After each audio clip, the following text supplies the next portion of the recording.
My name is Elijah David, minister of the 12th Hour Apostolic Sabbatarian Congregation, Mount Zion, the 12th Hour, in Hill, Texas. Today is June 15, 2013, or it is the 7th day of the 4th month, 2017. We will start our second service on this 7th-day Sabbath with a song entitled, "The King is Coming."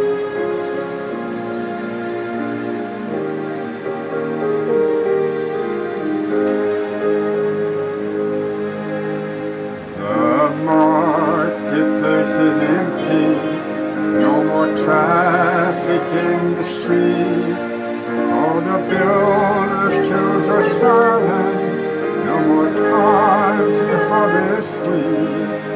Busy housewives cease their labor, and the courtroom no debate. Work on earth is all suspended as the King comes through the gate.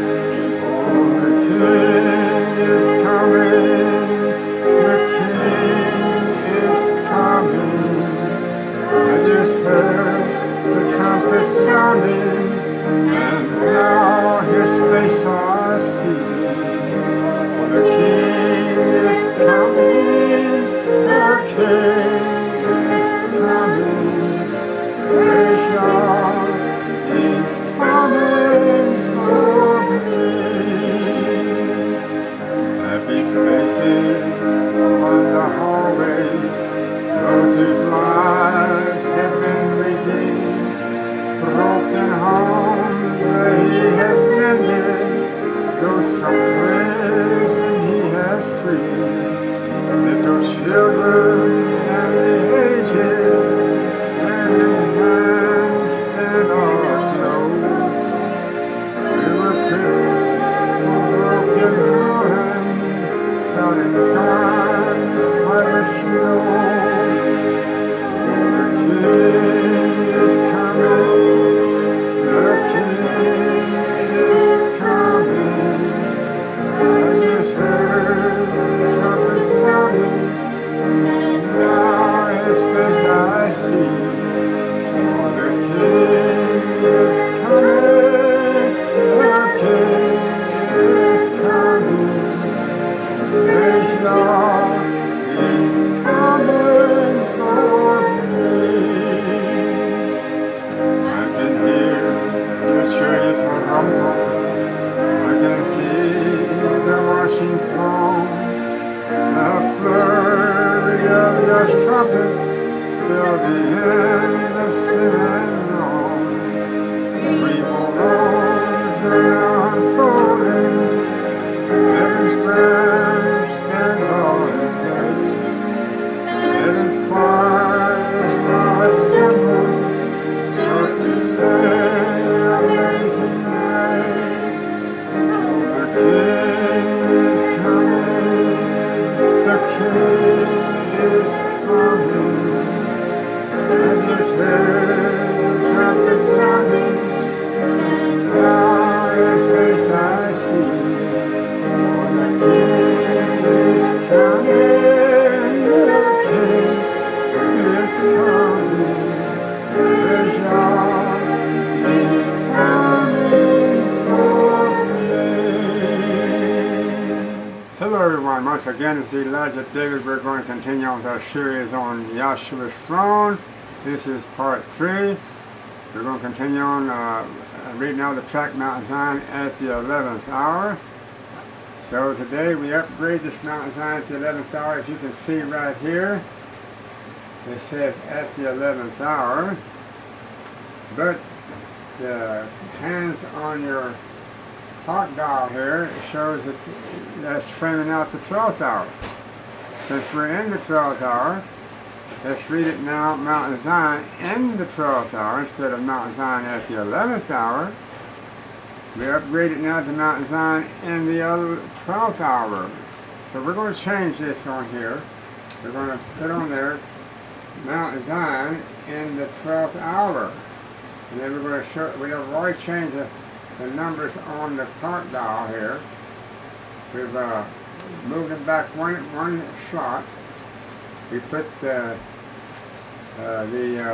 12 in the place of 11, 11 in the place of 10, and so forth. You put 1 in the place of 12. When you start counting, you always start counting with number 1. You don't start with counting with number 12 or any other number. If you're trying to reach the number that you're after, the ultimate number, you always start with number 1. Same way on your clock dial. You start with the first dial of the day, number 1. Okay. We're going to deal some more with this here King of Kings. We're going to show you the difference in the King of Kings and the King of the Kings. There's a difference. One word difference makes all the difference in the world. Now, in Luke 1:32 it says, "And he shall be great, he shall be called the Son of the Highest, and the Yahweh Elohim shall give unto him the throne of his father David. And he shall reign over the house of Jacob forever, and of his kingdom there shall be no end."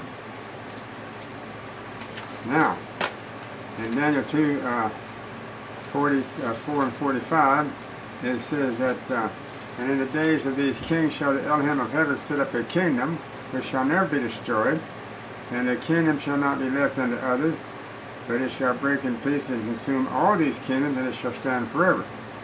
Forasmuch as thou sawest that the stone was cut out of the mountain without hand, and that it break in pieces the iron, the brass, the clay, the silver, and the gold, the great Elohim hath made known unto the king Nebuchadnezzar," which was at the time King of Kings.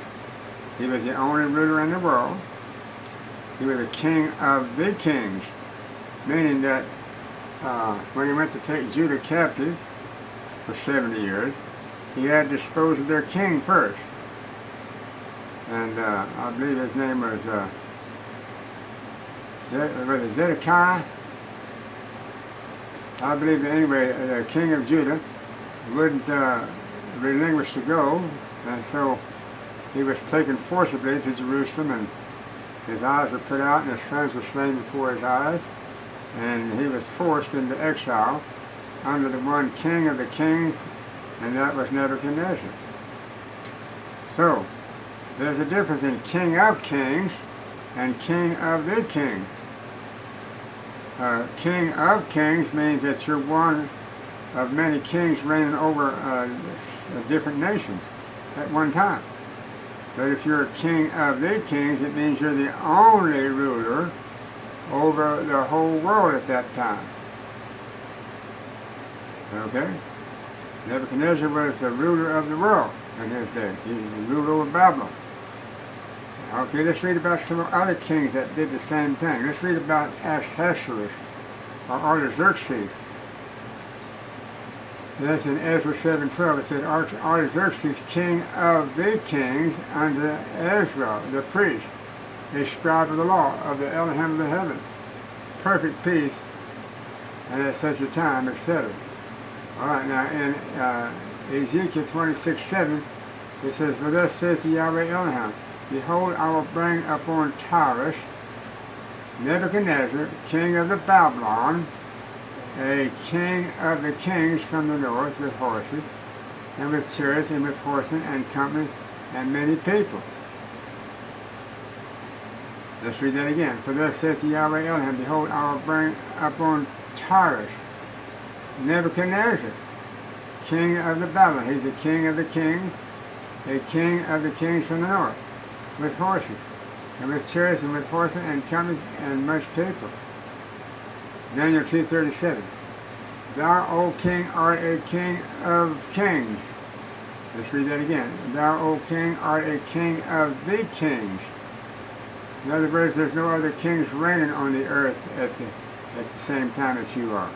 That makes you the king of all the kings. "For the Elohim of the heaven hath given thee a kingdom, power, and strength, and glory." 1 Timothy 6:15. "Which in his times he shall show who is the blessed and only potentate, the King of the kings, and the Master of the lords." Okay, that's Yashua. Revelation 17:14. "These shall make war with the Lamb, and the Lamb shall overcome them, for he is Master of the lords, and King of the kings. Okay. And they that are with him are called and chosen and faithful. Now in this Revelation 17:14 I just read to you, who is Yashua the King of the kings over? Let's go read it. From Revelation 17, let's continue where it left off. We might learn something here. Let's start with verse 12. It said that, and the 10 horns which thou sawest are 10 kings which have received no kingdom as yet, but received power as kings 1 hour with the beast. So in the last day, when Yashua comes back as the King of the kings, he is the King of the kings of this world. 10 horns, which represents this universal number, meaning all kingdoms of the world, which thou sawest are 10 kings, meaning all the kings of all the kingdoms of the world, which have received no kingdom as yet. Now notice, they're the kings of the world, but they haven't received any kingdom, so there's no kings reigning when Yashua comes. Why? Because they've all lent their power to that beast for 1 hour, and they relinquished their power as independent kings of their own nations. So there's no kings ruling all over the world. Let's read where it says Yashua has come as the King of the kings. It says these 10 kings have one mind and shall give their power and strength unto the beast. These shall make war with the Lamb. Talking about these 10 kings. And the Lamb shall overcome them, for he is the sovereign of sovereign and King of kings. Let's do it again. For he is the sovereign of sovereign, or for he is the master of all the lords, and he is the King of all the kings. And they that are with him are called and chosen and faithful. So, now we begin to get a little more insight on Yashua being this King of the kings. And when he comes and takes his charge of his kingdom, he crowns 144,000 co-laborers with him in the king's room. They get crowns on them. They're kings also. So now he's contemporary with 144,000 other kings for the first time. One king of the kings of the world, he subdues all of them. It says they made war against him, and he subdued all the kings representing all the kingdoms of the world, so there's no kings now of any nation that's ruling anywhere in the world. So now he's already done chosen 144,000 kings to rule with him. And what are they going to do? They're going to rule over sinless individuals from now on. Once they're set up as King of Kings, the 144,000, they rule over their brethren. First they go get them from all the nations, and Isaiah 66 says they're the ones that escaped to the first judgment. They go to all the nations to get their brethren in the king's vessel, bring back this holy mountain. And so the 144,000 are going to rule over their brethren as sinless individuals. Okay? Now, let's go now to our main theme, and that is taken from the Mount Zion at the 11th hour by the Viti. We've upgraded to Mount Zion in the 12th hour. We're on page 17. We're going to do a little review from our last study. It says the times of the restitution. For the 144,000 being the first fruits, there must therefore be the second fruits, and that's their Gentile brethren all over the nation, all over the world. Where there is first, there must also be a second. And as the first fruits are the servants of the Elohim, the 144,000, they must subsequently be sent unto all the nations for the gathering of the second fruits, their Gentile brethren. Now, Paul pointed this out in Ephesians chapter 2. He told those Gentile brethren from Ephesus, he says, we are his workmanship, created unto good works. We are brethren. We are kinfolks. In other words, the Gentiles are the ones that migrated down from the north as coming from the 10 tribes of Israel that had many years earlier gone into captivity among the Assyrians in the north. They made their way back to Jerusalem, a lot of them, down to close to Jerusalem, Samaria. And that's what the Samaritan woman was. She was a Gentile, but she was from the 10 tribes. Okay. So anyway, it says right here that that's Isaiah 6, 19 and 20. Where they go and get their brethren in a clean vessel and bring back to this holy mountain, the Mount Zion, in the 12th hour. For the great multitude, Revelation 7:9, in which John saw after the viewing of the scene of the 144,000. For a detailed study of this subject, 144,000 and the great multitude, see our tract number 1, the pre-11th hour extra, in the Shepherd's Rod, Volume 1. For the fact that in their mouth was found no guile, Revelation 14:5, plainly goes to show that they are to proclaim nothing but the pure teachings of the plan of salvation through the blood of the everlasting covenant, parentheses, gospel. Good news. Yahweh spelled it out in the sanctuary. Truth. So what's the ultimate gospel truth? The mystery of the plan of salvation that is shown forth through the blood of the everlasting covenant that is found with Yashua, being the author and the validator of that everlasting covenant by his blood. He ratified it by his blood when he resurrected. And makes their words as authoritative and as mandatory as the written words of the prophets and of the apostles. Indeed, these first fruits are invested with even greater power and authority. In that day shall the Yashua defend the inhabitants of Jerusalem. And he that is feeble among them at that day shall be as the David, and the house of the David, what we represent, that's what we have set up here in Liberty Hill, Texas. This is in its infancy. This is in the little stone stage that was hewn out of the mountain without hands, Daniel 2:44, 45, Daniel 2:34 and 2:35. Little stone, house of David, was hewn out of the great mountain of Israel, spiritual Israel today, which is the Adventist Church and the Davidians collectively together. Over a 158-year period they had their run in our day, from 1844 to 2002. House of David is hewn out of that great mountain. That's the reason why in Zechariah chapter 4 verse 7 is asking a question there. Who art thou, O great mountain? Actually it's asking, the angel is asking Zechariah, who art thou, O great mountain? Before Zerubbabel. Thou shalt become plain. Now, Zechariah, there in Zechariah 3, we're talking about Joshua the son of Josedek, representing the house of David today. This is a prophecy for the last days. Okay. All of Zechariah's prophecies are for the 12th parabolic hour that we're in right now. Also in that day further, says Zechariah, there shall be a fountain open up unto the house of David and to the inhabitants of Jerusalem for sin and for uncleanness. Zechariah 13:1.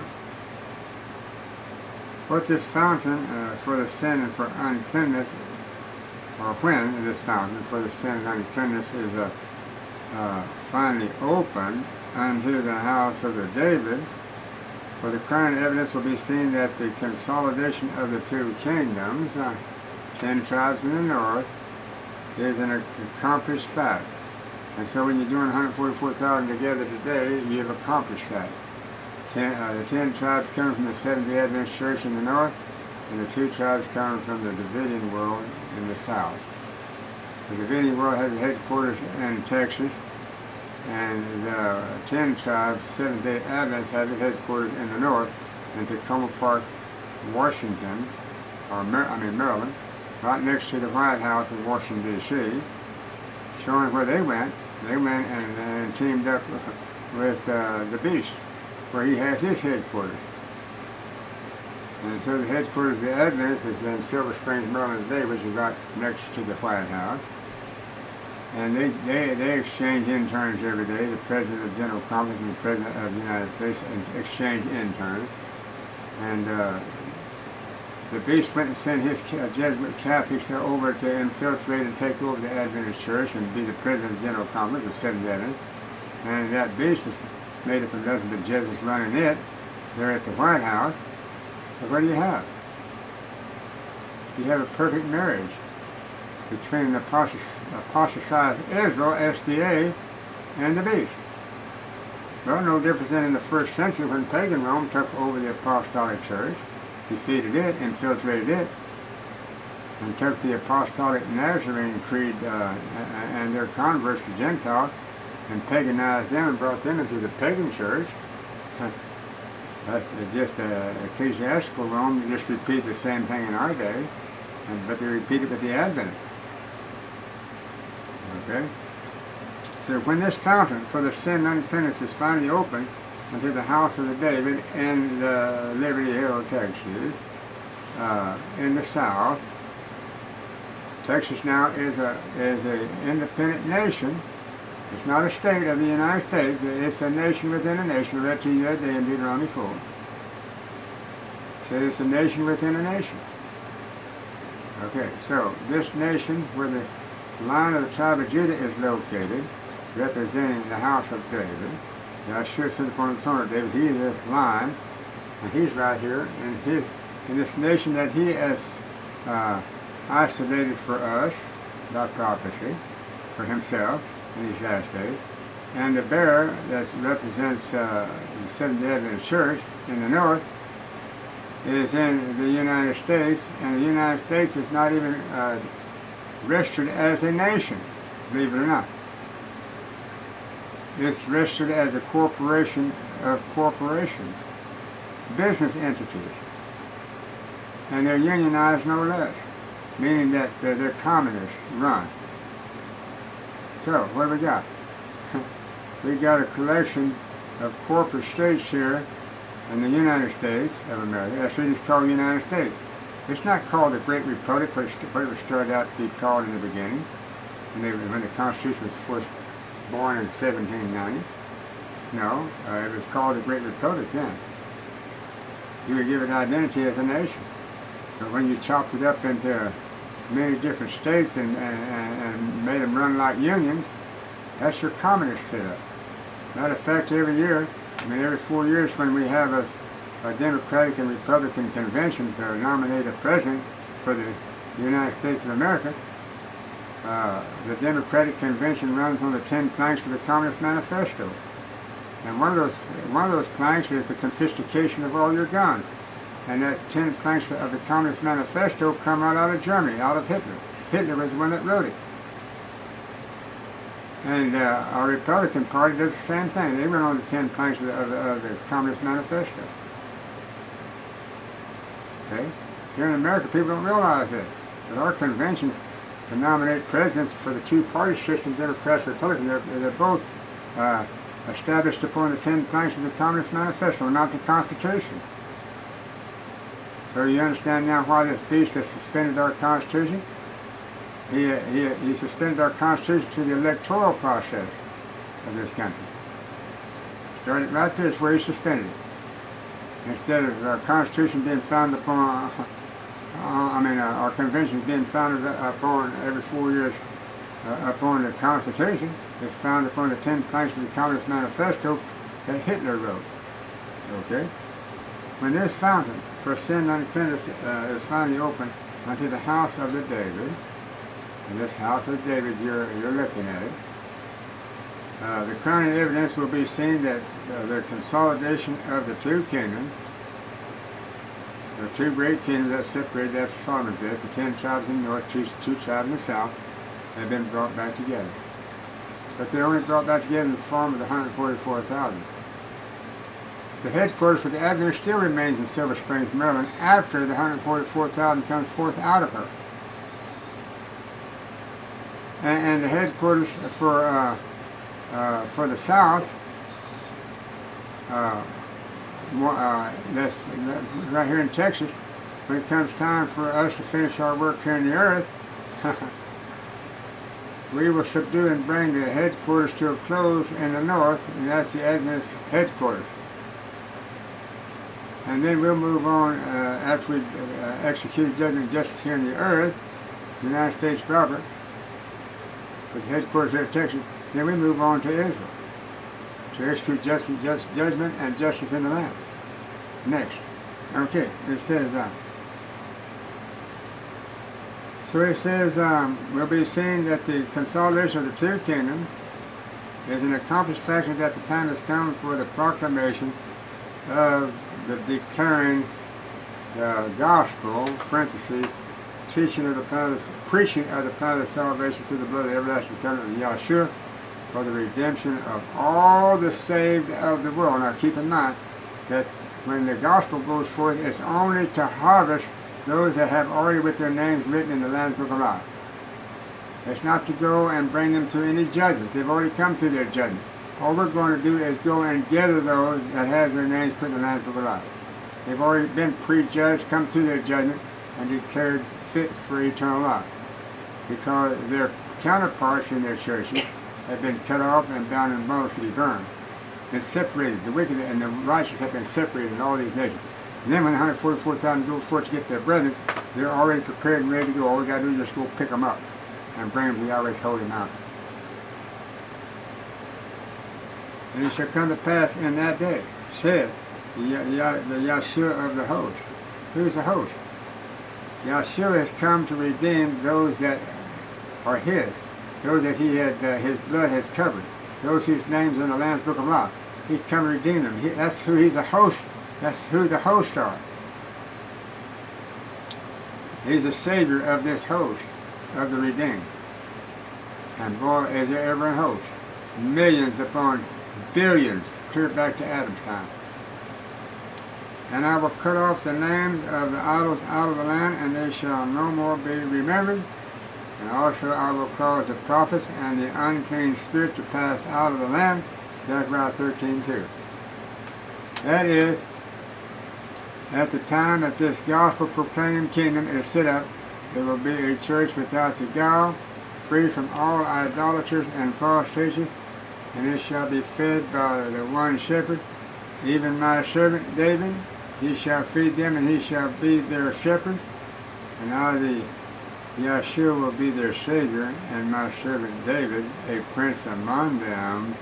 So David is a servant to Yashua, the King of the kings and the Master of the lords of this world.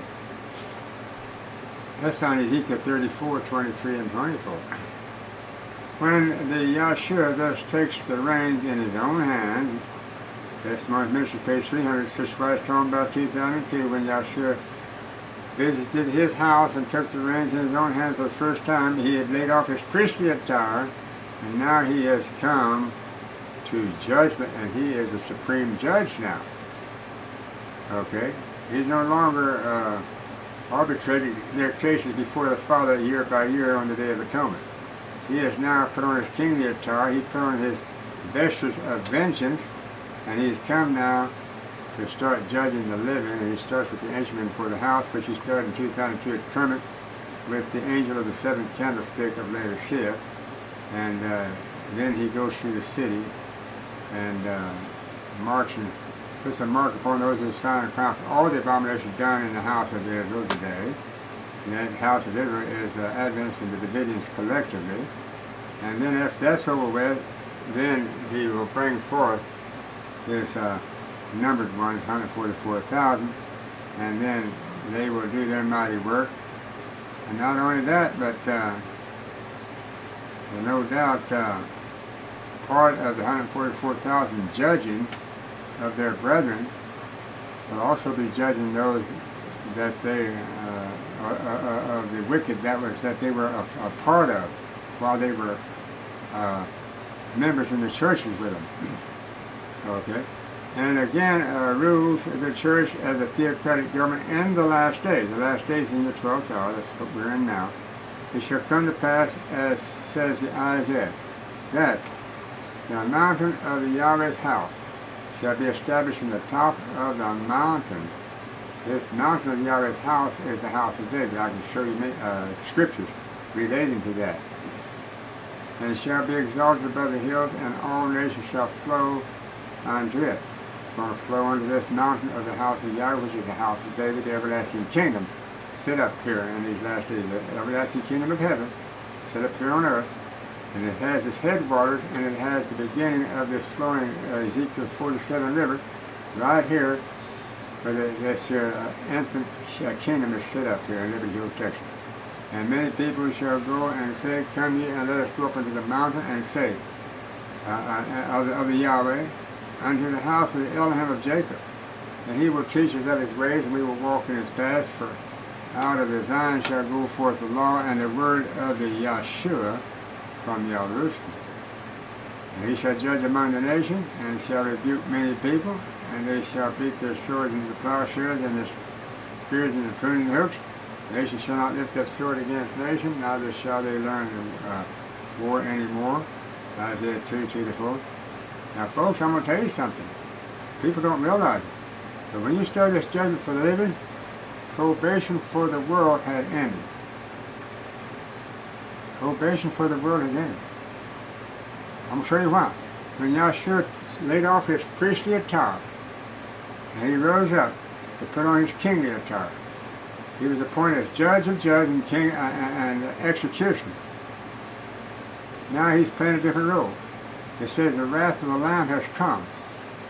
And he immediately starts the judgment for the living. And what does he do until the 12th hour is over? He only goes and sets aside those. That's when he said he went to the city. He put a mark, pointing over the sign crown for all the abominations.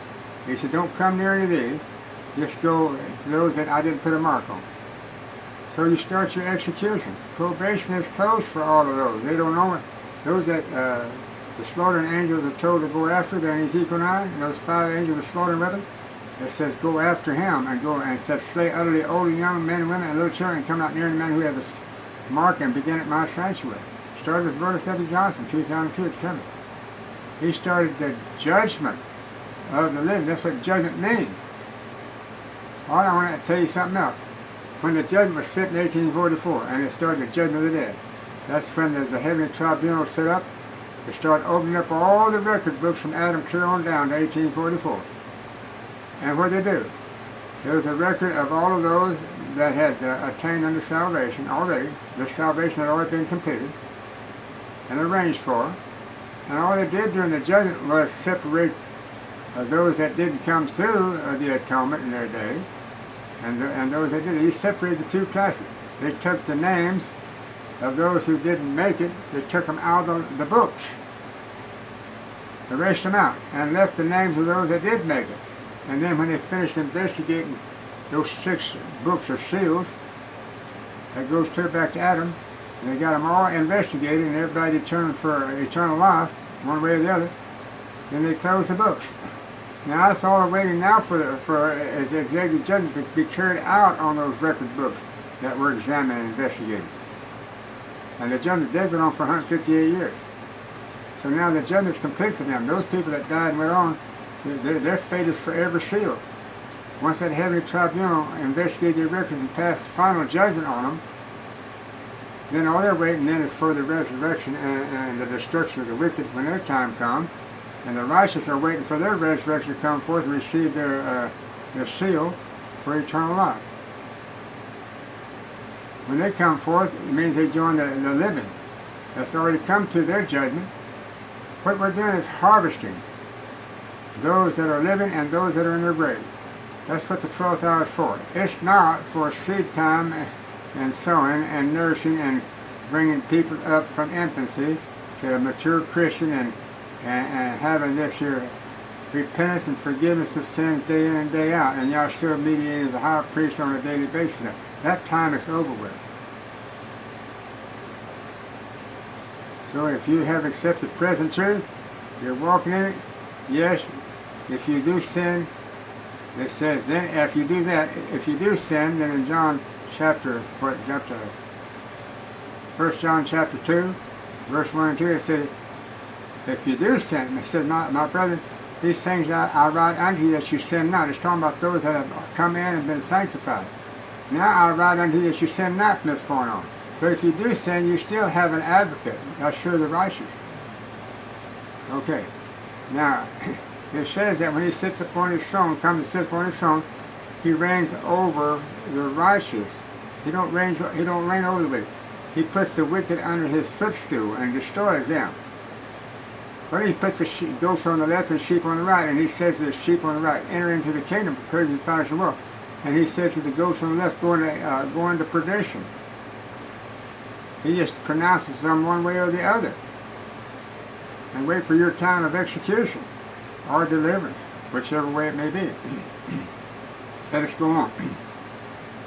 So it says, so with the ushering in of the everlasting kingdom of the heaven, which is this everlasting kingdom of David, in the 12th hour, and the consequent restitution of all things, there shall be on the one hand a great awakening among the nations, scrapping vast stores of war implements, which they have for years been laying up. They shall seek to go up to and become subjects of the kingdom, and to join the armies of the Yashua, allowing him to fight for them, while on the other hand there shall be feverish war preparations among those who refuse to awaken, putting all into a super armament program. They turn even their farm implements into the weapons of war against the kingdom of the Yashua. His congregation, Joel 3, 9, and 12, Zechariah 12, 3. Well, that's what they're doing right now.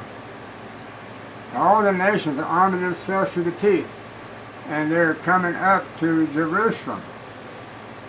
They're coming up to get ready for this great battle, Zechariah 14, where all nations come against Jerusalem to battle.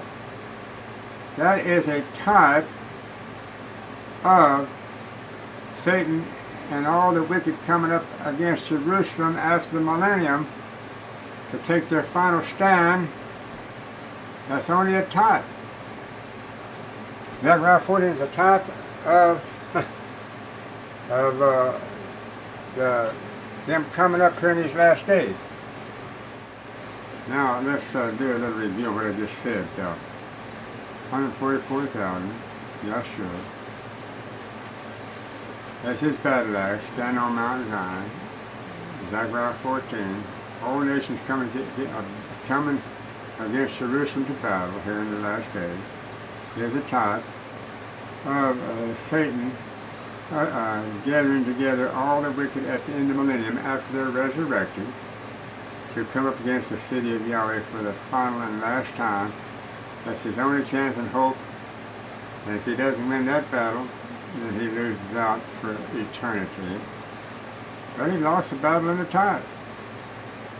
Zechariah 14, great battle, shows that Zechariah 17 Revelation 17 goes to Zechariah 14, where it says those 10 horns, they agree to give their power to that beast for an hour, and said these 10 horns make war with the Lamb. Means all the kings of the nations make war against the Lamb. Where's that at? And Jerusalem, Zechariah 14 is where that war takes place. That's your type of the final destruction when Satan takes and ushers the multitude of all ages of the wicked to come for one last stand against the holy city and the at the end of the millennium. Okay, let us continue where we left off. We're on the page about 19 of Mount Zion at the 11th hour. Father V.T. Harliffe says, when the Yashua thus takes the reins in his own hands, Testimonies Ministries, page 300, and again rules the church as a theocratic government in the last days, meaning that he's ruling over the 12 tribes now. All the two great kingdoms have been joined back together now, and now he's ruling over the whole house of Israel. It shall come to pass, as says the Isaiah, that the mountain, now the mountain of the house of these 12 tribes is the tribe of Judah, the house of David. That one tribe, Judah, Yashua came through that line. He's the son of David, head of the tribe of Judah. That's where Yeshua's kingdom is set up. That's where his throne is set up in the tribe of Judah, in the house of David. That the mountain of the Yahweh's house shall be established in the top of the mountains. Okay. What does it mean, top of the mountains? Okay.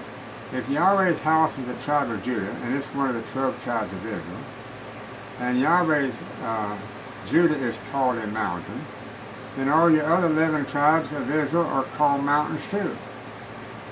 That's when it says that this mountain of the house of Yahweh, the tribe of Judah, the house of David, is established in the top of the other 11 mountains that represents Israel and the other 11 tribes that has joined Judah, the 12th one. Judah's ruling over all those mountains.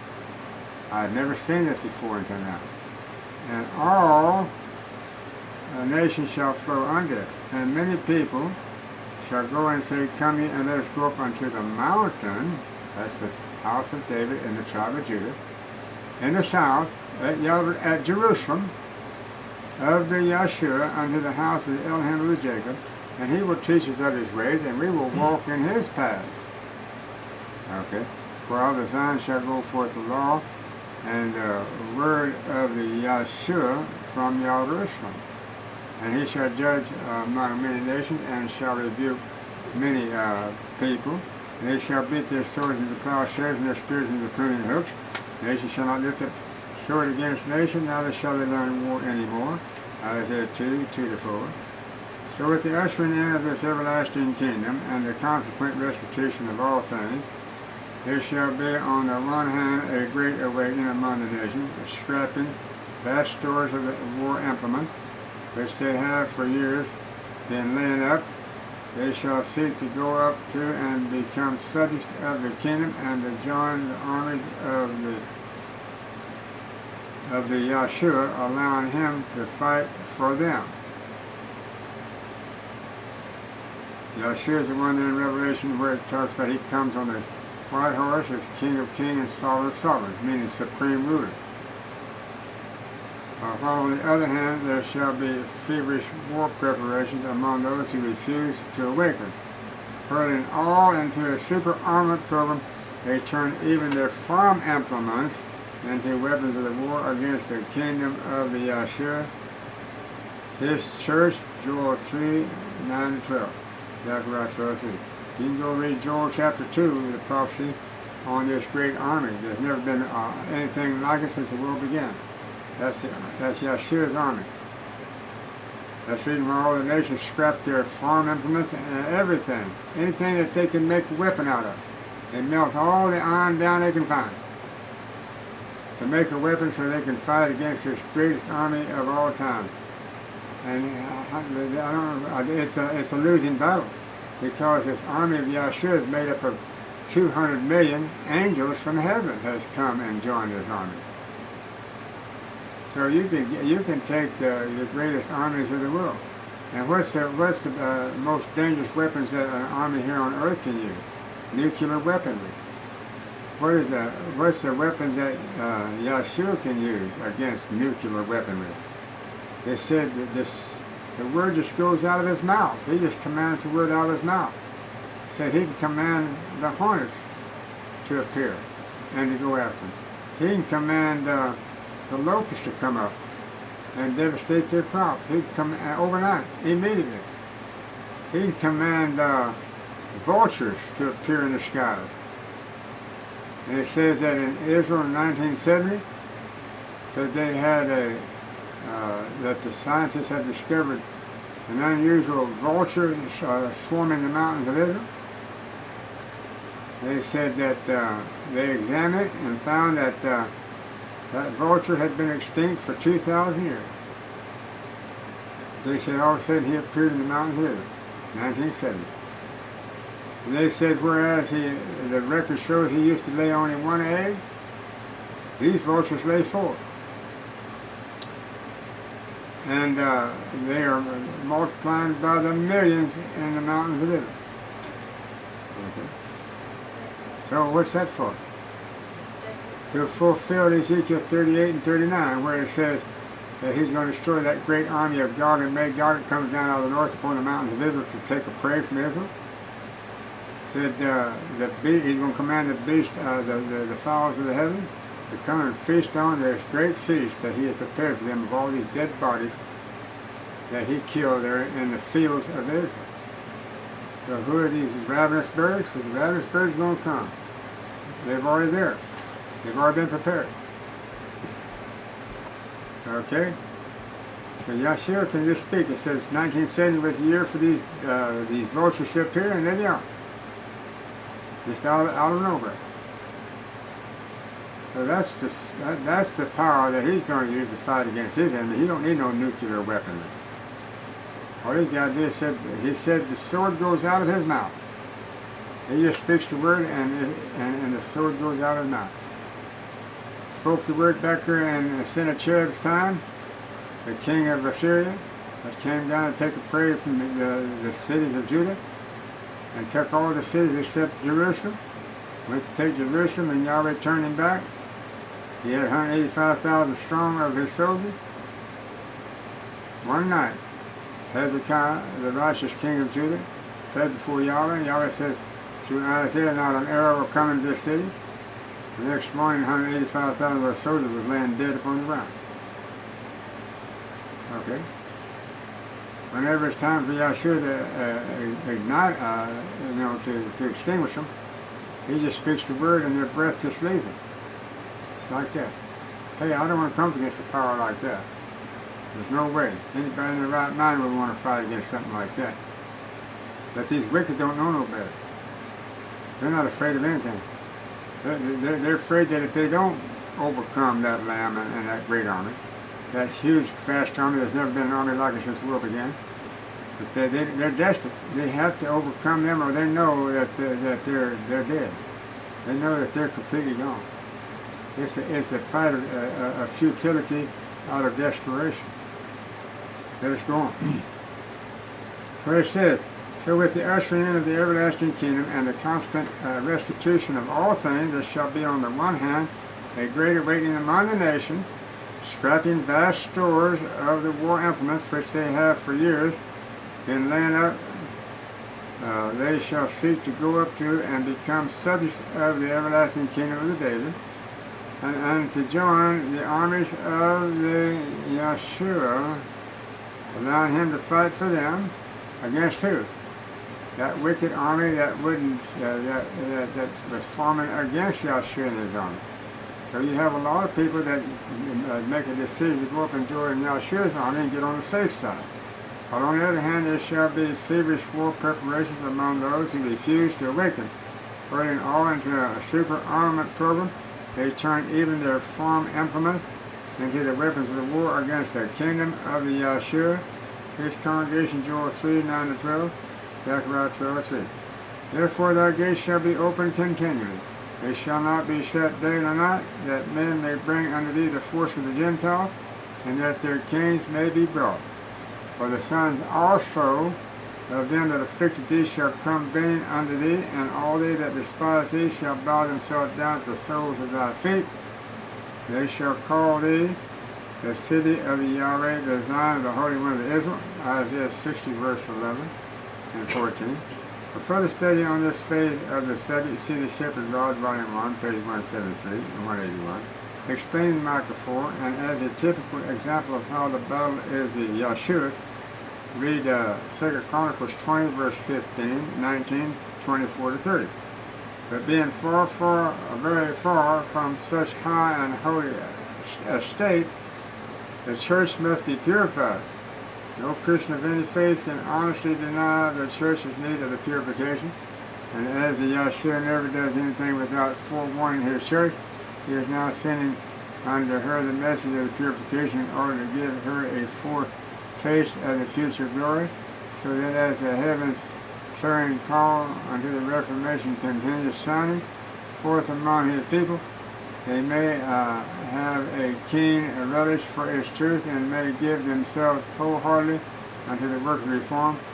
Right now, while he is clearly laying before them his plan for the setting up of his kingdom, with the consequent results unto the sinners, those who give implicit heed unto the call shall have an irresistible desire to come fully into the line and to have the Yashua separate them from sin and sinners. Now you see this? When you come for the final cleansing and judgment, you come here to be separated from sin and sinners, meaning that you have been made enough progress that you don't want to ever sin anymore, But you got to be taught what sin is. Right now, we still got sin in our lives while this kingdom is being purified.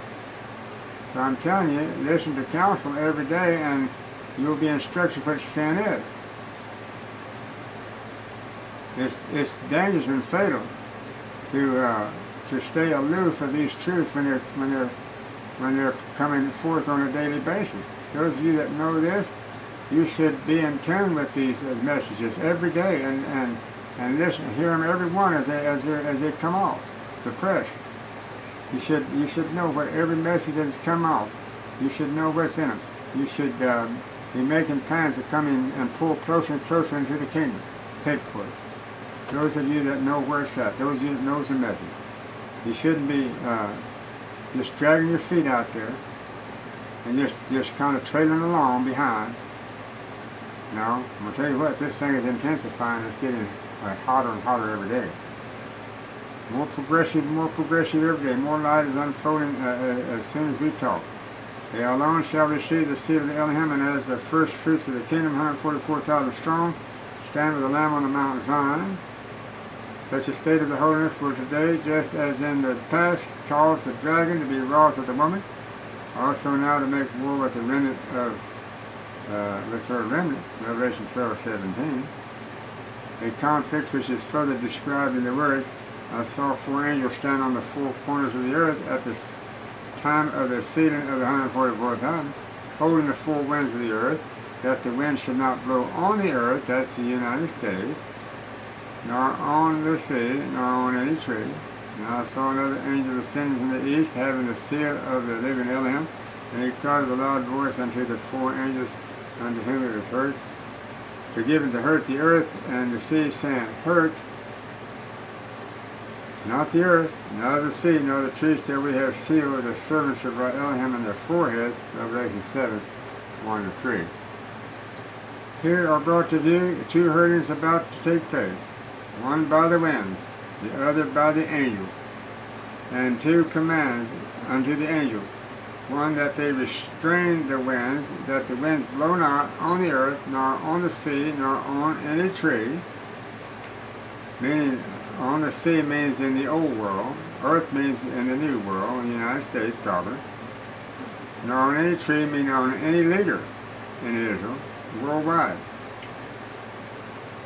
Revelation 7:1. The other that the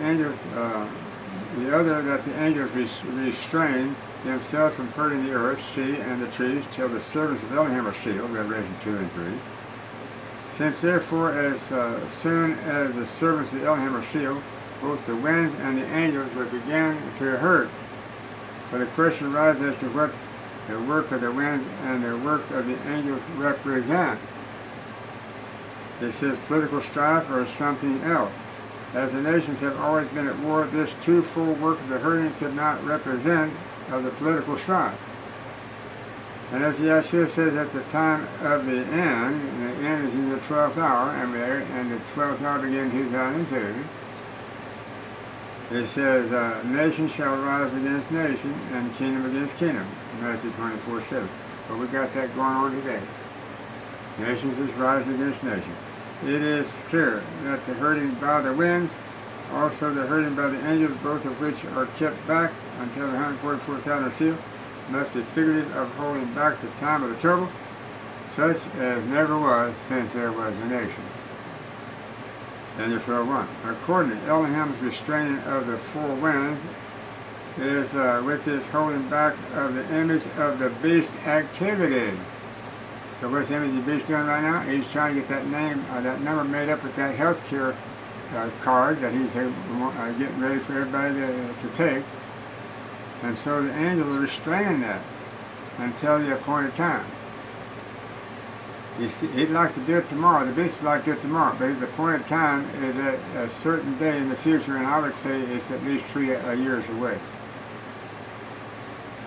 according to a timeline that I know about, a 7-year timeline. All right. While his restraining the 4 angels that they hurt not is his holding back the execution of his vengeance, Isaiah 63:1-4, Jeremiah 51:18. If it happens sooner, if this mark of the beast goes in sooner, then we can better assess where we're at in the stream of time. We're further along than we realize. Upon the sinners who troubled the church, until after the sealing of 144,000 completed. Being coupled, these two hurtings bring the time of trouble such as never was. Revelation 7:1-3 therefore reveals a twofold conflict. Wicked men against the Yahweh Elohim, the blowing of the winds, and Elohim against them, the angels hurting them. But though the blowing of the winds and the hurting of the angels after the service of the Elohim are sealed, that's 144,000, Daniel 12:1, will bring the time of the trouble, yet everyone that shall be found written in the book shall be delivered, Daniel 12:1. From these facts we see that this time of the trouble is held back in order to safeguard the sealing of the 144,000, lest they, the very elect, be brought down to worship the image of the beast or be killed for the refusing. So Yahweh actually, Yashua actually seals 144,000 before Obama and his health card is put into operation. And then after 144,000 sealed, Obama and his health card and the number that he's going to require everybody to take will be put into operation after the 144,000 are sealed. So folks, if you're worried about Obama and his health card going in this year or 3 years from now, don't worry about it. Just make sure you're sealed with 144,000. That's the event's going to take place before that happens. So the event you're looking for is to make sure that you get your life cleaned up and get all sin confessed, repented, and turned away from, so that you can be ready to stand with 144,000. Because as soon as that happens, then Obama and his decree goes forth to kill all those who won't receive the mark of the beast. But he can't kill them because Yashua has already appeared and taken them into his throne room. And he shut them in, and this is where it says, and they shall come in and until the indignation be overpassed, just for a little season. They come into Yahshua's throne room. And when that decree has been defeated of Obama and this image of the beast system in the antitype in these last days, and that's defeated, by the saints refusing to take that number, that's what defeats them, just like the three Hebrew worthies, by them refusing to bow down to that image that Nebuchadnezzar set up. That made King Nebuchadnezzar change his decree that very day. Completely reversed his decree. This brings us to the rest of this hour. Contact us at the 11th hour call. That will be.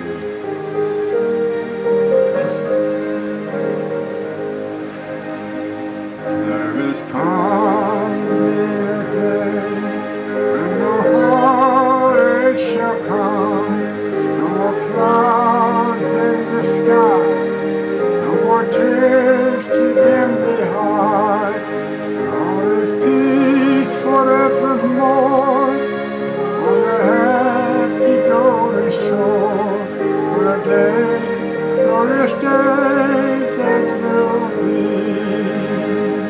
what a day that will be, when my Savior I shall see, I look upon his face, the one who saved me by his grace, and he takes me by the hand, and leads me through the promised land.